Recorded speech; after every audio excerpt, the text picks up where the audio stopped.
Hola, ¿qué tal? Buenos días, le damos la bienvenida. Estamos en Conciencia Planetaria. Realmente contenta. Bueno, hoy tengo una súper invitada y mi nombre es Mariana García y comenzamos.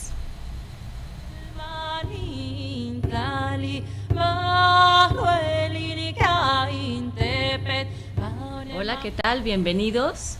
Hoy tenemos una súper invitada, es Araceli Linares Aguirre y pues le damos la bienvenida. También iba a estar una maestra, tanatóloga también, es Anabel Loza, pero el tráfico hizo de las suyas y bueno, pues la tendremos pronto también con nosotras. Y hoy le damos la bienvenida entonces a Araceli, que es una licenciada en pedagogía, es tanatóloga y médico naturista. Y bueno, pues hoy vamos a hablar del tema la tanatología, ella es experta. Y pues te doy la bienvenida. Muchas gracias, Mariana, gracias por la invitación y por supuesto por el gusto de estar aquí con ustedes. Bienvenida. Gracias. Cuéntanos para que la gente te conozca un poquito de ti, Araceli. Bueno, empezaré por decirles que estudié licenciado en pedagogía. Los caminos de la vida me han llevado por cosas diferentes. He tenido, como todos, pérdidas en mi vida que han sido importantes, trascendentes y que me llevaron a estudiar tanatología. Okay. Sí. Muy bien, ahora para que la gente que no sepa de tanatología, cuéntanos un poquito de la historia como tal. Sí, bueno, la tanatología inició desde 1901 más o menos con un médico ruso, pero no la llamaban como tal, la llamaban como la ciencia de la muerte. Okay. Más adelante surgieron otros estudiosos de la medicina paliativa y de la tanatología, entre ellos la que más destaca es Elizabeth Kubler-Ross, que básicamente se considera la pionera de la tanatología, aunque hubo estudios antes. Okay. ¿Sí? Okay. Y aquí en México, por ejemplo, tenemos al doctor Alfonso Reyes Ubiría, que falleció ya hace 2-3 años. Él fue el pionero aquí en México, pero era discípulo de la doctora Elizabeth Kubler-Ross. Muy reconocido, ¿no? Así es. En México. Así es. Ok. Ahora, ¿qué nos puedes decir en cuanto a los objetivos que hace la tanatología como tal? Bueno, la tanatología, primero que nada, hay que aclarar que es una disciplina que ayuda al bien vivir y al buen morir. Okay. ¿Sí? Okay. Y cuyos objetivos son ayudar al enfermo terminal ante un diagnóstico fatal cuando sabe que va a morir. Generalmente una persona que está en estas condiciones tiene miedo, entra en shock, en negación, enojo, etc. Bueno, encontramos que pues entre los objetivos de la tanatología es apoyar al enfermo terminal, apoyar a su familia para que aprendan a convivir con ese diagnóstico fatal y todo ayudar en general a las personas a prepararse para la muerte. Ok, y esto de prepararse para la muerte, para muchos es muy normal, para muchos es, bueno, a lo mejor como muy pocos más bien es normal, sí. Y para otros es como un tema en el que está vetado, no quieren ni hablar del tema. Si alguien lo menciona en la familia, incluso es como cambian el tema y lo evaden, y la verdad es que es lo único seguro en esta vida, ¿no? Entonces, así es, o sea, la muerte es general, no selecciona, sí. Es para todos, es natural, es algo natural. Sin embargo, efectivamente muchas familias ni siquiera tocan el tema, sí. Y hay familias que sí hablan de ello. Actualmente ya más gente te habla de cómo quiere morir, si quiere que lo incineren o que lo entierren, quién quiere que lo acompañen, pero no en todos los casos es así. Hay gentes que no les gusta tocar el tema porque piensan que con eso están atrayendo la muerte. Claro. Sin embargo, no, la muerte nos va a llegar cuando nos tenga que llegar. Y hablando del tema de que si la gente ya pensó cómo va a querer morir, ¿no? Y les hacemos la pregunta a los que nos están escuchando, si realmente ya se pusieron a pensar en cómo va a querer, qué van a querer, en dónde van a querer estar, sí. Porque cuando llega, pues la gente, los familiares tienen que decidir, sí. Por esa persona, por haberse evadido esa responsabilidad que a ellos le correspondía. Sí, realmente aquí lo importante sería tomar esa conciencia de que es mi responsabilidad y yo puedo elegir libremente ¿Dónde quiero morir? ¿Con quién quiero morir? ¿Dónde quiero quedar? ¿Dónde quiero que quede mi cuerpo, mis cenizas? Y quiénes quiero que me acompañen en ese momento final. ¿Quiénes quiero que estén con mi familia? Ok. También es bien importante recordar que cuando, lo que decías del paciente terminal, cuando uno está en el hospital y lo viví en carne propia, esta parte en que la gente le dice no te vayas, no te mueras, ¿no? Y que está sufriendo, sí debiese quedarnos como bien claro que esto no le ayuda al que está partiendo. Por supuesto que no.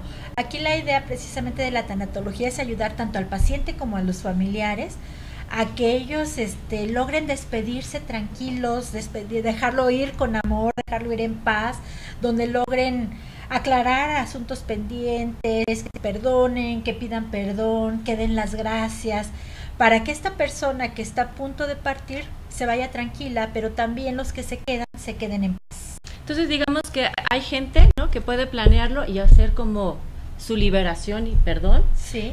Y la otra es cuando ya es como inminente, y entonces, ¿tú qué aconsejarías para manejarlo cuando hay tiempo y cuando el tiempo ya es como casi nulo y la persona se está yendo? Sí. Bueno, cuando hay tiempo definitivamente es ayudarlos a que los familiares se acerquen, que tengan pláticas, que se comuniquen, que se apapachen, que se den amor, que se digan que se quieren. Cuando ya es el momento en el que nos agarró de imprevisto y el tiempo apremia, pues lo más importante es estar con esa persona, abrazarla, decirle que la quieres, decirles que no se preocupe, que va a estar bien, tanto él como los que se quieran. Ok.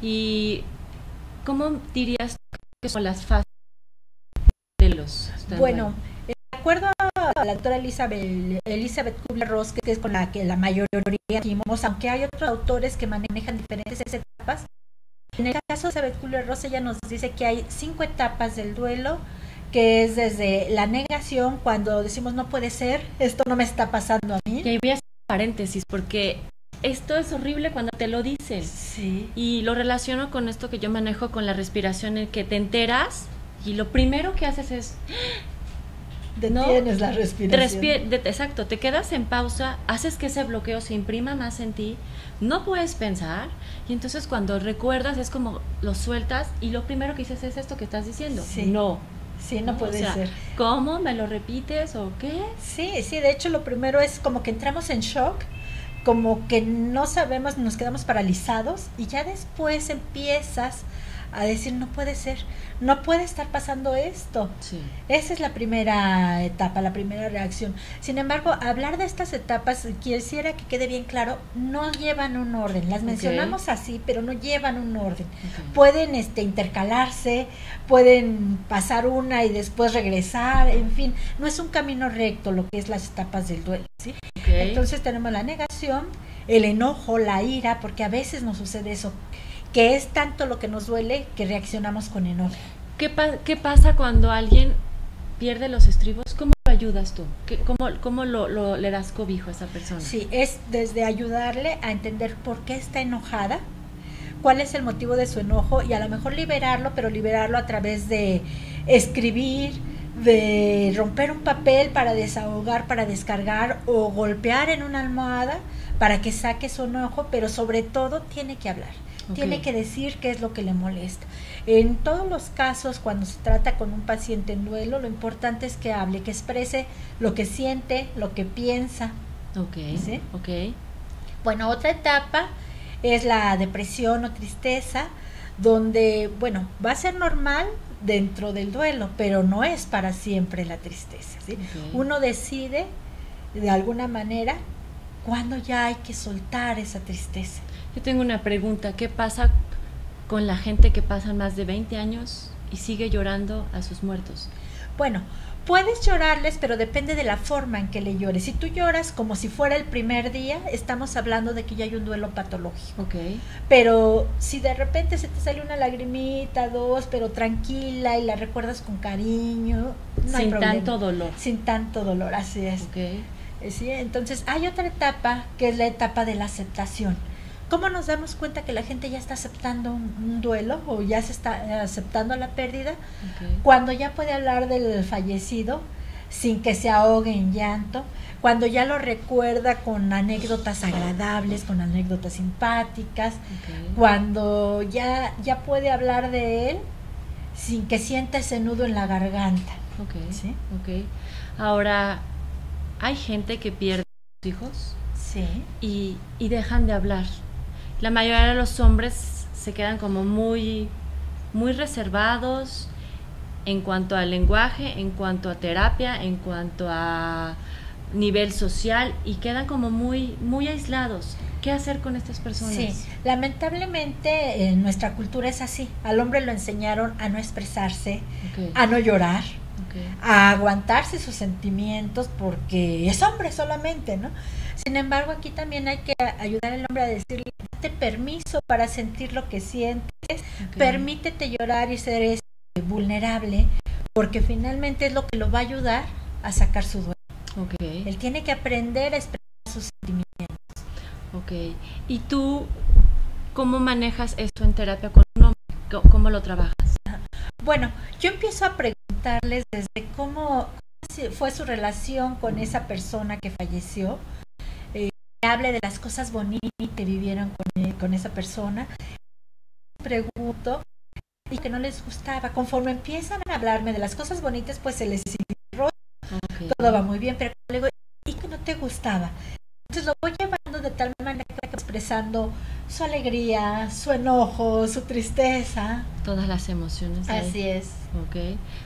Algo, dime si la gente reacciona igual, y me refiero a los niños, ¿no? los jóvenes, los adultos y la gente mayor ante una pérdida. No, definitivamente todos reaccionamos de diferente manera, porque pues somos únicos e irrepetibles, ¿sí? Entonces, ¿qué pasa? Por ejemplo, los niños sí sufren, por supuesto que sufren y se dan cuenta y lloran, pero la diferencia es que los dos niños ahorita pueden estar llorando y al ratito ya están jugando. También hay, ¿sabes qué viene a mi mente? Que a veces nosotros como mamás hacemos que los niños no se expresen. Sí. ¿No? O sea, el típico que te caes, ya, no pasó nada y vámonos. Sí. Y entonces habría que hacer como un paréntesis en esta parte en la que los niños, hombre, mujer como tal, sea como para trabajarlo, ¿no? O sea, como supuesto, que es bien diferente porque las emociones están guardadas. Entonces, nada más, si quieres, antes de irnos a corte, dinos 2 cositas, ¿no?, importantes que los niños debiesen hacer ante la pérdida. Primero que nada, dejarlos que se expresen, no ocultarles las cosas. Ellos aunque sean muy chiquitos, aunque sean muy pequeños, se les puede explicar, y nosotros los adultos creemos que no entienden. Ellos entienden perfectamente. ¿Sí? Muy bien. Perfecto, pues entonces, nada más dime antes de irnos a corte, si con ellos la dinámica también es diferente en cuanto a dibujo, el diálogo. Supuesto. Con los niños se trabaja con dibujo, con juego, con cuentos. Es muy diferente con ellos. Muy bien, pues vamos a corte y ahorita regresamos. Gracias. Nosotros